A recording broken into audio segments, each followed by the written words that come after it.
La région en direct depuis la foire de Montpellier, Languedoc-Roussillon. Bienvenue à vous si vous nous rejoignez chez vous, la région.fr. C'est la première chronique qui va être évoquée ce matin avec l'actualité en bref. Voici le rendez-vous du matin par Laurent Marchal. Laurent, bonjour. Bonjour Jean-François. Tout va bien? Tout va bien, merci. Ravi d'être avec vous. Mais pareillement. Alors aujourd'hui, un invité, et quel invité? Un chef d'entreprise. Exactement. Ce matin, nous recevons Bertin Naoum, le patron de la société MedTech. Bonjour, monsieur Naoum. Bonjour. Alors, la société MedTech, vous ne connaissez sans doute pas. Par contre, Bertin Naoum, c'est un nom qui doit vous évoquer quelque chose, simplement parce que depuis un an, les médias français ont beaucoup parlé de lui. Il faut dire qu'un magazine scientifique canadien l'a classé il y a un an parmi les entrepreneurs high-tech les plus révolutionnaires du monde. Il est arrivé à la 4e place, juste derrière Steve Jobs d'Apple, Mark Zuckerberg de Facebook ou le réalisateur James Cameron. Bonjour donc monsieur Naoum. Bonjour. Quel concert de louanges, mais avant justement d'aller plus loin dans notre émission, avant d'aborder votre parcours, la naissance de MedTech, la création de votre fameux robot Rosa, votre vie d'entrepreneur, revenons justement sur ce qui vous a valu tout ce concert de louanges, le robot Rosa. Rosa, en un mot, c'est quoi? Expliquez-nous. Alors Rosa, c'est un robot qui est dédié à la chirurgie crânienne, à la neurochirurgie crânienne. Rosa, c'est un espèce de GPS pour neurochirurgiens qui assiste donc les praticiens dans des opérations assez sensibles du cerveau. Rosa, c'est une technologie qui permet d'effectuer des opérations extrêmement sensibles, comme ce fut le cas il y a quelques temps de cela, lorsqu'un nourrisson de quelques mois a été opéré grâce à la technologie Rosa. C'était à la Fondation Rothschild à Paris. D'accord. Justement, on voit en ce moment quelques images. Comment justement un robot assiste, intervient? Quelle est la part justement d'automatisme d'humain? Alors, il faut savoir que dans nos technologies, l'objectif n'est absolument pas de remplacer le chirurgien. On est simplement là pour l'assister et lui permettre d'effectuer des opérations de façon beaucoup plus précise. Donc, comme on peut le voir donc, sur la vidéo qui est projetée, on va dire que le principe du robot Rosa est de positionner des guides au travers duquel le chirurgien va pouvoir insérer des instruments à un endroit précis du cerveau qui a été identifié sur des images préopératoires. D'accord. Donc, pour revenir à la présentation que je faisais de vous, à ce classement donc, de la revue Discovery Series, cette revue canadienne scientifique, comment justement vous avez appris ce classement et comment depuis vous vivez avec cette nouvelle notoriété? Bon, alors avant toute chose, vous en parlez comme d'un cancer, donc il n'y a rien de grave. Hein. Ceci dit, on l'a appris effectivement par le plus grand des hasards, il y a maintenant un peu plus d'un an de cela. On a appris qu'on avait été effectivement identifié, puis on figurait dans un classement établi par une revue canadienne. Ça a été avant toute chose une surprise. Une fois la surprise passée, ce fut une grande fierté de voir notre travail ainsi reconnu par un magazine nord-américain. Et depuis, je dirais, ça a été une formidable, on va dire, visibilité dont on essaye en tous les cas de tirer parti. D'accord. Et justement, dans ce classement, on retrouve, dans l'identification en tout cas de ce classement, on retrouve les termes d'entrepreneur high-tech et en même temps de plus révolutionnaire. Et il se trouve qu'en préparant cette émission, j'ai vu que vous avez eu des articles dans Le Point, dans le Nouvel Observateur par exemple, ici en France, et tout le monde revient avec ce terme révolutionnaire. Donc qu'est-ce qu'il y a de révolutionnaire dans justement ce que vous présentez avec Rosa? Alors, ce qu'il faut savoir, c'est que c'est vrai que le domaine de la robotique appliquée à la chirurgie, c'est quelque chose qui est relativement novateur, auquel on n'est pas habitué. Plus généralement, je dirais que c'est le travail d'une entreprise, et une entreprise de notre territoire, qui aujourd'hui est mis en évidence, est mis en lumière. Et je crois que ça, encore une fois, c'est une grande fierté pour nous. D'accord. Justement, donc, vous parlez du territoire. Vous avez créé la société MedTech en 2002. Alors avant de savoir comment justement cette société est née, j'ai envie de vous demander d'abord pourquoi justement vous êtes installé en Languedoc-Roussillon, quelle a été cette histoire-là? Alors moi je suis en fait lyonnais à l'origine, et lorsque j'ai eu mon projet de création d'entreprise, il y a maintenant plus de 10 ans de cela, et oui le temps passe vite, j'ai souhaité venir l'implanter sur ce territoire. Pourquoi? Parce que je pense que c'est un formidable territoire qui bénéficie de nombreux atouts et pas uniquement le soleil. On a des écoles d'ingénieurs, des centres de recherche, un écosystème d'une façon générale qui est extrêmement favorable aux entreprises innovantes. Et c'est ce qui m'a poussé, et je pense à raison, à venir ici pour créer ce projet de création d'entreprise. D'accord. Et donc justement, comment ça s'est fait? Comment est né Rosa? Vous le disiez, vous êtes lyonnais, vous avez en tout cas fait au moins vos études à Lyon, puis je crois que vous étiez à l'INSA à Lyon. Tout à fait. Comment justement est né ce projet de la société MedTech? Alors, en ce qui me concerne, comme vous le dites fort justement, je suis ingénieur de formation. J'ai obtenu un diplôme à l'INSA de Lyon et également une partie de mes études en Angleterre. Et j'ai commencé ma carrière dans différentes sociétés qui sont actives dans le domaine de la robotique chirurgicale, souvent des sociétés américaines. Et je dirais que tout au long de ces années où j'ai travaillé en tant que salarié, j'ai pu, on va dire, valider un certain nombre de concepts. Et il y a un moment, j'ai eu l'idée de me lancer tout simplement pour développer ma propre technologie de robotique. Et donc là, s'en est suivi le parcours classique du créateur d'entreprise, avec un point d'étape qui est relativement important, qui est BPI France, puisque c'est comme ça qu'il s'appelle aujourd'hui, et qui m'ont accompagné, qui nous ont accompagnés à chaque stade de développement de la société. Et c'est ce qui nous a permis d'atteindre le stade de développement de la société aujourd'hui. D'accord. Et j'ai regardé et j'ai trouvé deux dates essentielles dans la genèse un petit peu de tout ça. Et j'ai vu qu'en 2002, donc naissance de MedTech, mais après Rosa est arrivé en 2009. Et je me suis dit, mais pendant 7 ans, que s'est-il passé? Est-ce que c'est à ce point-là long le développement dans le high-tech? Ou est-ce que justement, vous avez eu une autre partie d'activité? Qu'est-ce qui s'est passé pendant ces 7 années? Alors effectivement, la société a été créée en 2002 et en fait, lorsqu'on a commencé, on n'a pas commencé dans le domaine de la chirurgie du cerveau.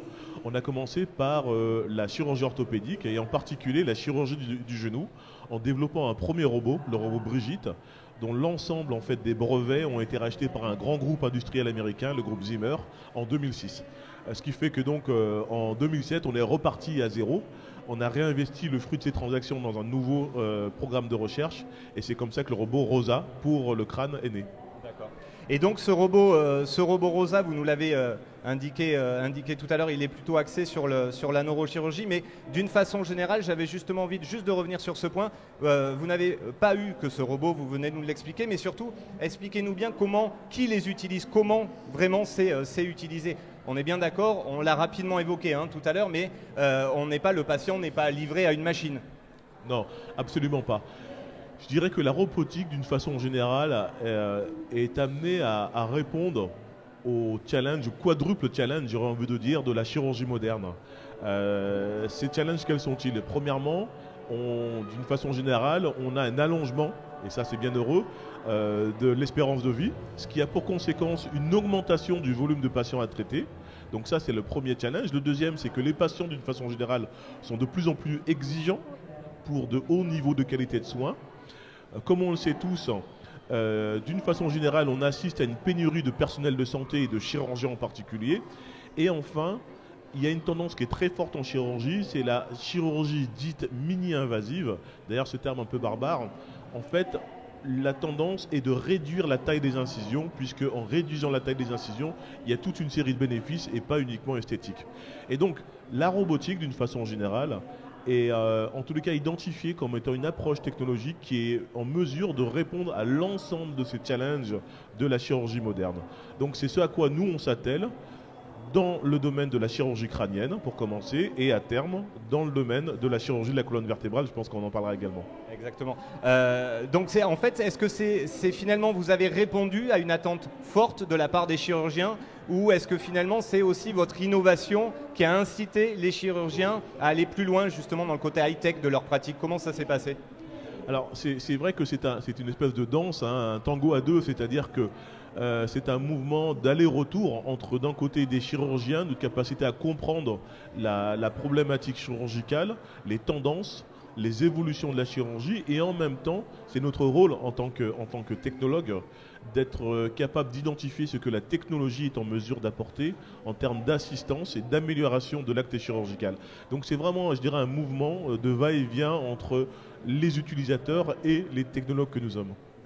Aujourd'hui, depuis donc 2009, depuis la naissance de Rosa, ce robot est présent dans plus de 600 procédures d'opération. Est-ce que c'est déjà le succès ou est-ce que finalement c'est un chiffre qui pour l'instant n'est qu'au balbutiement justement de l'histoire de ce robot? Alors en fait, c'est beaucoup plus, puisque à ce jour, plus de 1200 patients ont été opérés grâce à la technologie Rosa dans plus d'une vingtaine d'hôpitaux aujourd'hui qui sont équipés de cette technologie, en France bien évidemment, mais également en Italie, en Espagne, en Allemagne, aux États-Unis, au Canada et également en Chine. Je dirais que c'est effectivement un début. On pense aller beaucoup plus loin. D'ailleurs, on prévoit une accélération très forte, une croissance de la société. On va prochainement entrer dans une phase où on espère aller lever des moyens beaucoup plus significatifs qui nous permettront d'accélérer le développement de la société. C'est une première étape. Il faut savoir qu'aujourd'hui, la robotique chirurgicale, d'une façon générale, reçoit un accueil extrêmement favorable. Les sociétés leaders dans le domaine, comme souvent, sont des sociétés américaines. Et la société qui fait un petit peu office de chef de file, c'est une société qui aujourd'hui a plus de 2000 robots installés dans le monde. D'accord. Et du coup, justement, puisqu'on rentre un peu sur la part entrepreneuriale et la vie de votre société, comment aujourd'hui, on a bien vu que vous êtes nécessairement très tourné vers l'export. Comment aujourd'hui on fait justement avec une société comme la vôtre, en étant basé ici, en Languedoc-Roussillon, pour rivaliser avec ces des fois grands groupes anglo-saxons? Alors Medtech, c'est une société qui est résolument ancrée sur notre territoire et en même temps tournée vers l'international. Aujourd'hui, on réalise déjà plus des 2/3 de notre chiffre d'affaires à l'export. Comme je le disais, nous sommes présents dans différents pays européens, en Amérique du Nord, on est présent également en Asie. Effectivement, c'est une démarche qui est assez importante et assez compliquée. Il faut savoir qu'on a ouvert une implantation aux États-Unis il y a maintenant un peu plus de 2 ans de cela. On compte accélérer le développement de notre activité aux États-Unis tout en continuant à rester résolument ancré sur nos territoires. D'accord. Et aujourd'hui, justement, comment on convainc, comment on fait justement pour gagner des parts de marché? Parce que je pense que pour tout le monde, le domaine de la science, de la chirurgie en particulier, on a du mal à ramener ça justement à des notions d'économie, de productivité, vous voyez un petit peu. Donc comment le contact se passe? Est-ce que vous êtes en contact avec la direction des grands hôpitaux? Est-ce que au contraire c'est le travail d'abord en amont avec les chirurgiens qui vous permet de déclencher? Je crois que derrière tous ces termes, technologie, part de marché, etc., ce qu'il ne faut pas oublier, c'est que l'essentiel, c'est qu'on soigne des patients. Et au bout du bout, la vocation de nos technologies, c'est de permettre d'opérer des patients de façon plus efficace. C'est de permettre d'effectuer des opérations qui n'auraient pas pu être réalisées autrement sans ce type de technologie. Et donc, finalement, je dirais que le prescripteur le plus fort de nos technologies, ce sont les patients eux-mêmes qui, encore une fois, souhaitent bénéficier des technologies, des méthodes, des solutions qui sont les plus efficaces et qui leur permettront d'être soignés dans les meilleures conditions possibles. Aujourd'hui, donc vous nous parliez de différents de vos concurrents, certains donc avec plus de 2000 robots. Comment vous, avec votre société, bon, certes qui reste encore jeune, mais je crois qu'a priori vous avez que 20 salariés. Comment justement on gère ça? Je vois, par exemple, samedi dernier, je recevais, alors, dans un domaine complètement différent, Raphaël Salle avec sa société F1 sur le kitesurf. Eux aussi, ils n'ont que 20 salariés, ils sont installés ici et rivalisent avec les plus grandes multinationales de son domaine et ils sont numéro 3 mondiaux. Comment aujourd'hui c'est possible? Parce que c'est vrai que ça a valeur d'exemple. Comment aujourd'hui une petite, j'ai envie de dire, excusez-moi, mais société française par sa dimension, arrive comme ça à se positionner à l'international? Vous avez tout à fait raison. Je pense que ça illustre un élément qui est extrêmement important et je pense dont il convient que nous soyons tous conscients, c'est la capacité d'innovation et la productivité de nos sociétés. C'est vrai qu'on a souvent tendance, d'une façon générale, à mettre le doigt sur tout ce qui va mal et on a tendance à oublier que par ailleurs, en France, on a un certain nombre de qualités qui sont reconnues de façon internationale. Et parmi ces qualités, il y a la créativité, il y a la capacité à créer de la valeur, il y a également la productivité. Et je pense que Medtech, comme beaucoup d'autres sociétés, en est un exemple. Pour paraphraser un slogan d'il y a quelques années, en France, on n'a peut-être pas d'argent, mais en tous les cas, on a des idées. Et souvent, on est capable, on est très fort pour mettre au point de nouvelles technologies. Donc, dans une première phase du développement de la société, ça nous permet effectivement d'être extrêmement efficaces. Mais après, il est vrai que on doit rentrer dans une ambition qui est différente. Et cette ambition, c'est de ne pas uniquement être une société comme nous l'avons fait précédemment, qui met au point des technologies qui sont ensuite rachetées par des grands groupes, mais aussi être capable de bâtir des histoires industrielles et de créer de l'emploi, de développer une activité sur nos territoires. Et c'est exactement ce que MedTech souhaite faire dans les années à venir. On est entré donc dans une nouvelle dimension. Comme je l'ai dit précédemment, la société va grandir de façon extrêmement importante. On est accompagné pour cela par, d'une façon générale, les collectivités. On est accompagné également par BPI. On est accompagné par toute une série de partenaires qui vont nous aider à bâtir une histoire industrielle et en tous les cas à faire en sorte que MedTech soit, je dirais, un acteur du domaine de la santé sur notre territoire. D'accord, donc on le comprend bien, de bien belles années sont encore devant vous, devant la société MedTech. Est-ce que justement tout à l'heure vous nous parliez qu'il y avait un intérêt à être ici sur ce territoire-là? Vous nous parliez par exemple d'écoles d'ingénieurs. Est-ce qu'aujourd'hui il y a une passerelle évidente dans le développement que vous souhaitez avoir, dans les emplois, on peut imaginer que vous allez créer entre les écoles qui se situent justement sur notre territoire et votre société? Est-ce qu'il y a des passerelles comme ça qui peuvent se créer? Alors tout à fait. En tous les cas, nous, on se considère comme un acteur plein et entier de la filière de formation d'une façon générale. C'est la raison pour laquelle chaque année, on veille à, en tous les cas, emmener une contribution en prenant des stagiaires, par exemple, dans notre société. La société, comme je l'ai dit précédemment, va grandir de façon relativement importante dans les années à venir, puisqu'on compte en fait doubler les effectifs à relatif court terme. On est encore une fois sur un territoire qui a de nombreux atouts, avec des cycles de formation extrêmement efficaces, avec des centres de recherche, des laboratoires, des filières, des pôles de compétitivité, qui créent ensemble un écosystème qui est extrêmement favorable au développement des sociétés innovantes. Et justement, donc, si vous comptez quasiment doubler vos effectifs, ce sont quoi les postes, les profils que vous recherchez chez MedTech?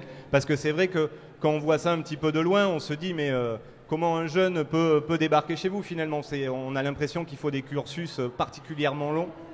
Alors en fait, MedTech assure toutes les activités depuis la conception jusqu'à la commercialisation, en passant par la fabrication, le service après-vente, les services administratifs. Donc autrement dit, en fait, potentiellement, on couvre, on va dire, une partie, en tous les cas, un spectre extrêmement large de compétences. Et on est potentiellement intéressé par tout type de profil. Au-delà des profils, bien évidemment, comme toutes les sociétés, on cherche des gens qui sont motivés, qui ont effectivement envie de participer à cette histoire industrielle. Et donc voilà, on est ouvert d'une façon générale. Et donc à travers le développement de votre société et surtout donc de ce robot Rosa, je voulais juste qu'on revienne tout à l'heure où vous nous disiez que Rosa est présent dans un peu plus de 20 voilà, plus de 20 hôpitaux, effectivement. Comment sur l'aspect, puisque vous en parliez et que ça reste aussi le nerf de la guerre, il n'y a pas que le développement, le robot Rosa ça a forcément un coût. Oui. Comment justement tout cela se gère? Comment c'est appréhendé par les hôpitaux? Est-ce que c'est par exemple plutôt des hôpitaux qui ont affaire avec, je pense aux États-Unis, qui sont plutôt des structures privées? Comment ça s'organise justement? Alors, comme on dit régulièrement, la santé n'a pas de prix, mais elle a un coût. Donc effectivement, on s'adresse à différents types d'établissements de santé, publics, mais également privés. Les bénéfices sont nombreux, il y a bien sûr des bénéfices économiques, mais pas uniquement, comme je le disais précédemment. Le bénéfice ultime, c'est tout simplement la capacité à soigner des patients toujours plus nombreux, de façon plus efficace, et en leur permettant d'avoir accès à des techniques chirurgicales qui aujourd'hui, encore une fois, sont relativement peu utilisées.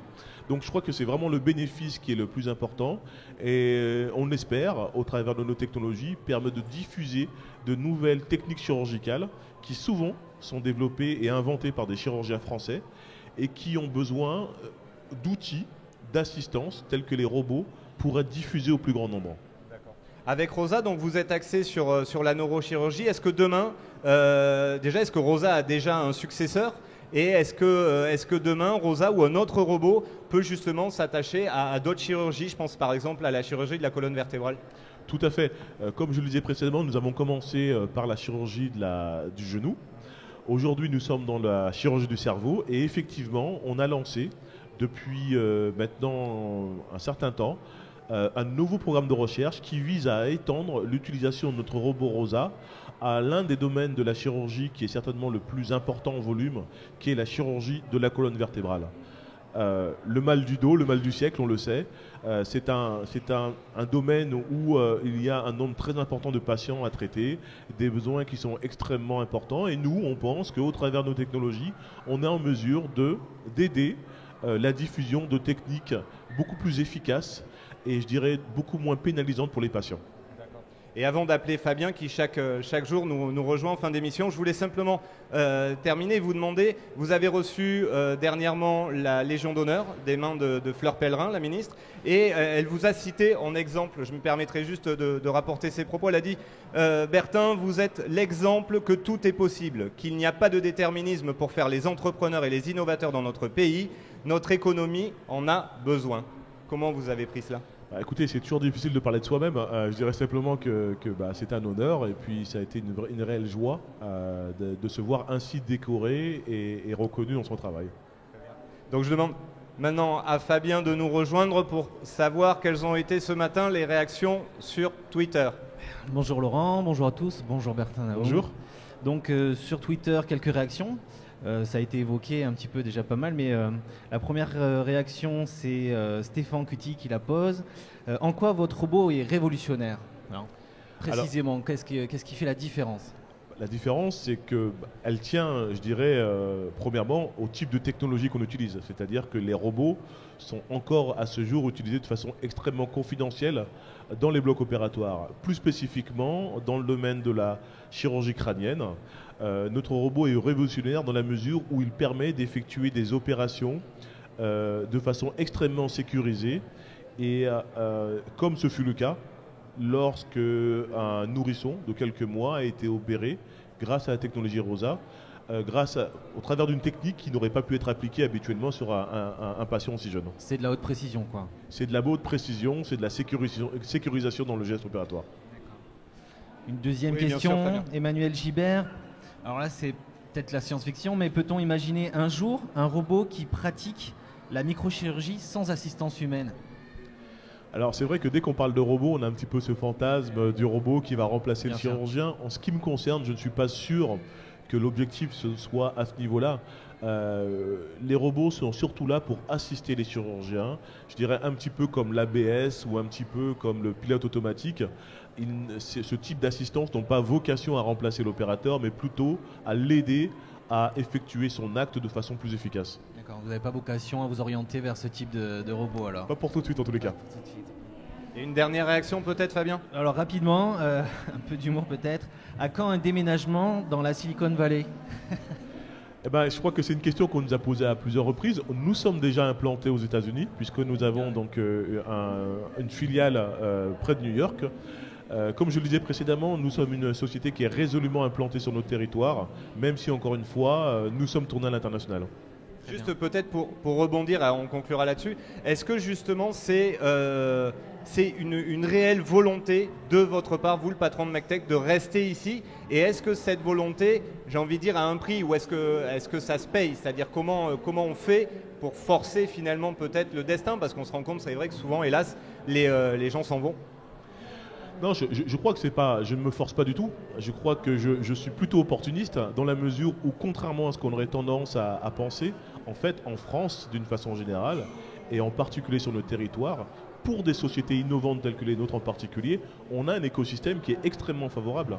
Ce qui est le plus important, c'est de pouvoir s'appuyer sur des équipes, sur des collaborateurs qui sont très bien formés, qui sont créatifs, qui sont motivés. Et justement, on a tous ces ingrédients ici sur notre territoire. D'accord. Donc, comme Fabien parlait d'évoquer ce tweet là, qui fait allusion à la Silicon Valley, est-ce que demain, on peut imaginer, puisqu'on sait que Montpellier est une faculté de médecine renommée, est-ce qu'on peut imaginer justement que dans cette filière médicale high-tech, vous soyez un précurseur et que s'installe justement comme ça toute une vallée high-tech dans le médical ? Je pense que c'est déjà le cas, hein. On a un pôle de compétitivité, Eurobiomed, qui a notamment cette vocation. Il y a de très nombreuses sociétés sur nos territoires qui sont dans ce domaine-là. Et si Medtech peut contribuer à faire émerger à cette filière, on en sera très heureux. Très bien. Merci beaucoup, Bertin Naum, d'avoir été avec nous ce matin. Merci. Voilà, Jean-François. Merci beaucoup pour cette belle chronique. Bertin Naum qui représente à l'international donc notre belle région Languedoc-Roussillon. Bravo et bonne continuation à vous. Laurent, demain, quel invité, quelle thématique? Alors demain, nous aurons un plateau sport et nous recevrons entre autres Gaël Scrella du basket de Latte, les handballeurs également de Montpellier et les rugbyman aussi de Montpellier. On vous donne rendez-vous, c'est le rendez-vous du matin avec Laurent Marchal. Il s'agira de sport demain, vous l'avez compris. Quant à nous, on va se retrouver pour notre prochaine chronique. Il s'agit de la recette sud de France avec Jean-Yves Piccinali. Et on va parler aujourd'hui à 12h d'une déclinaison de brandade. On vous présentera également les producteurs sud de France qui sont avec nous aujourd'hui sur l'espace de la région Languedoc-Roussillon à la foire de Montpellier, Languedoc-Roussillon toujours. On parlera de pélardon, on parlera de vin, mais également de biscuits. Merci, M. Naum, merci Laurent, merci Fabien. Merci Jean-François. À demain. Merci.